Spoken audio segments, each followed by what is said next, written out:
السلام علیکم۔ بسم اللہ الرحمن الرحیم۔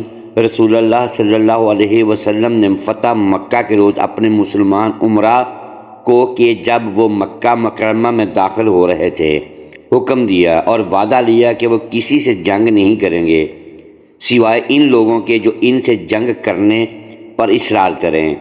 اس کے بعد آپ صلی اللہ علیہ وآلہ وسلم نے حکم فرمایا اور چند نام گنوائے کہ یہ لوگ وہ ہیں جو اگر کعبہ شریف کے پردے میں بھی چھپے ہوں تب بھی ان کو ڈھونڈ کر قتل کر دیا جائے، ان کے لیے کوئی معافی نہیں ہے۔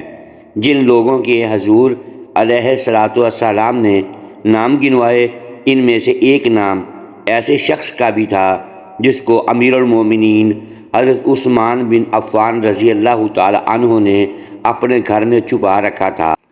وہ کون تھا، اس کی تفصیل ہم ابھی آگے جا کر بیان کریں گے۔ اس سے پہلے ہم دیکھ لیتے ہیں کہ آپ صلی اللہ علیہ وآلہ وسلم نے کن کن افراد کو فتح مکہ کے روز سرعام قتل کر دینے کا حکم صادر فرمایا تھا۔ ان میں سے ایک عبداللہ بن سعد تھا جو بنو عامر بن لوئی سے تعلق رکھتا تھا۔ دوسرا عبداللہ بن قتل تھا جو بنی تیم بن غالب سے تعلق رکھتا تھا۔ اس کے ساتھ ساتھ اس کی دو لونڈیاں بھی تھیں جنہیں قتل کرنے کا حکم فرمایا گیا تھا۔ ان میں سے ایک اور شخص حویرث بن نکیز بن وہب بھی تھا جو کہ مکہ مکرمہ میں حضور نبی کریم صلی اللہ علیہ وآلہ وسلم کو اذیتیں دیا کرتا تھا، اور سیرت ابن ہشام میں حضرت ابن عباس رضی اللہ تعالی عنہ سے ایک روایت منقول ہے کہ یہی وہ بدبخت ہے جس نے حضرت سیدہ خاتون جنت فاطمہ رضی اللہ تعالی عنہ اور حضرت سیدہ ام کلثوم رضی اللہ تعالی عنہ بنات حضور سید عالم صلی اللہ علیہ وآلہ وسلم کو عین اس وقت اونٹ سے گرا دیا تھا کہ جب یہ دونوں شہزادیاں مکہ سے ہجرت کے لیے روانہ ہوئی تھیں۔ اس کے علاوہ مقیس بن حبابہ، سارہ جو کہ عبد المطلب کی لونڈی تھی، اور اکرمہ بن ابی جہل بھی ان لوگوں میں شامل تھے جن کو حضور سید عالم نے قتل کرنے کا حکم صادر فرمایا تھا۔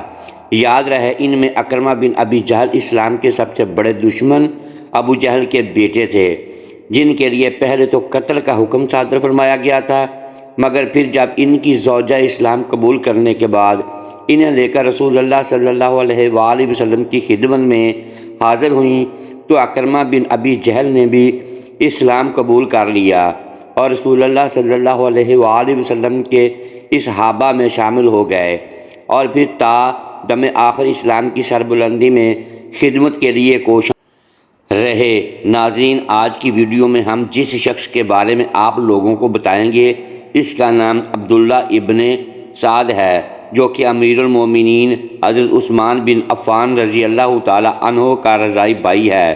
عبداللہ ابن سعد 7ویں صدی مکہ میں پیدا ہوا اور سن عیسوی 646 سے 656 تک گورنری کے فرائض بھی سر انجام دیتا رہا۔ اسے سب سے پہلے امیر المومنین حضرت عمر فاروق رضی اللہ تعالی عنہ نے گورنر منتخب فرمایا۔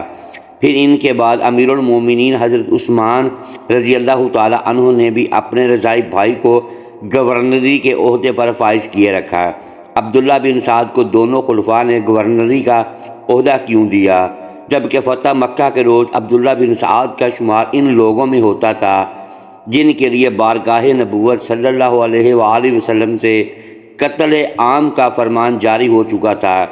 اس کی مختصراً تفصیل کچھ یوں ہے کہ عبداللہ بن سعد نے فتح مکہ سے کچھ سال پہلے اسلام قبول کیا تھا اور رسول خدا نے وحی لکھنے کا اہم ترین فریضہ اس کے سپرد کیا تھا، لیکن فتح مکہ سے پہلے ہی یہ شیطان کے بہکاوے میں آ کر مرتد ہو گیا اور اسلام کو خیر باد کہہ کر مشرکین مکہ کے پاس جا کر رہائش اختیار کر لی۔ فتح مکہ کے روز جب رسول اللہ صلی اللہ علیہ وآلہ وسلم بطور فاتح اعظم مکہ شریف میں داخل ہوئے تو آپ نے سب کو امان دے دی، ماں سوائے ان چند افراد کے جن کے نام اوپر بیان کیے گئے ہیں۔ انہی میں سے ایک حضرت عثمان غنی رضی اللہ تعالی عنہ کا رضائی بھائی بھی تھا، جو اسلام قبول کرنے کے بعد مرتد ہو چکا تھا۔ جب اسے حضور کے اس حکم کا علم ہوا تو وہ اپنی جان بچانے کی غرض سے وہ حضرت عثمان غنی کے گھر میں جا داخل ہوا اور ان سے پناہ مانگنے لگا۔ حضرت عثمان نے اس پر رحم کیا اور اسے اپنے گھر میں چھپا دیا تاکہ کسی صحابی کی اس پر نظر نہ پڑ سکے۔ علماء کرام بیان کرتے ہیں کہ حضرت عثمان نے اپنے رضائی بھائی کو اس وقت تک چھپائے رکھا جب تک کہ معاملہ ٹھنڈا نہ ہو گیا۔ تب وہ عبداللہ ابن سعد کو لے کر حضور علیہ السلام کی خدمت میں حاضر ہو گئے اور اس کے لیے امان طلب کرنے لگے، لیکن حضور نے خاموشی اختیار فرمائے رکھی۔ حضرت عثمان رضی اللہ تعالی عنہ نے دوسری بار امان طلب کی تو حضور پھر خاموش رہے۔ جب حضرت عثمان نے تیسری دفعہ اس کے لیے امان طلب کی تو پیارے آقا صلی اللہ علیہ وآلہ وسلم نے فقط اتنا ارشاد فرمایا، امان ہے۔ اس کے بعد حضرت عثمان غنی اور عبداللہ ابن سعد کچھ دیر وہاں ٹھہرے رہے اور پھر واپس لوٹ گئے۔ ان کے واپس لوٹ جانے کے بعد رسول اللہ صلی اللہ علیہ وآلہ وسلم نے اپنے پاس بیٹھنے والے صحابہ سے فرمایا، جب وہ ایمان طلب کر رہے تھے اور میں خاموش تھا تو تم میں سے کوئی ایسا نہ تھا جو اس کی گردن مار دیتا؟ ایک انصاری نے عرض کیا، یا رسول اللہ صلی اللہ علیہ وآلہ وسلم، آپ نے مجھے اشارہ کیوں نہ فرمایا؟ حکم ہوا، اللہ کے نبی کسی کو اشارے سے قتل نہیں کرتے۔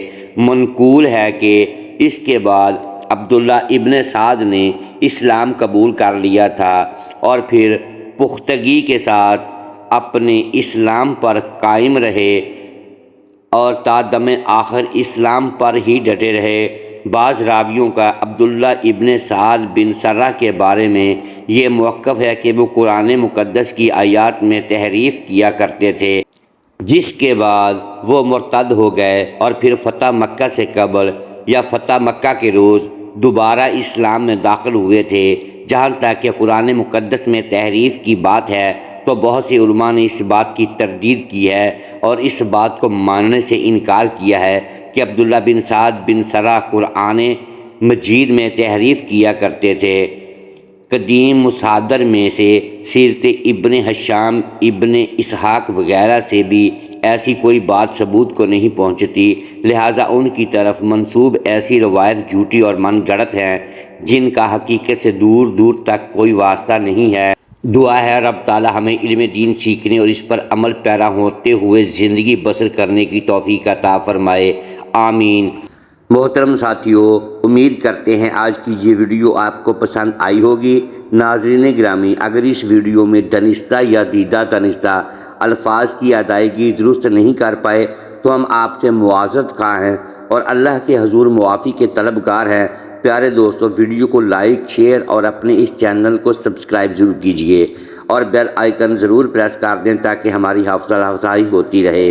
شکریہ، اللہ حافظ۔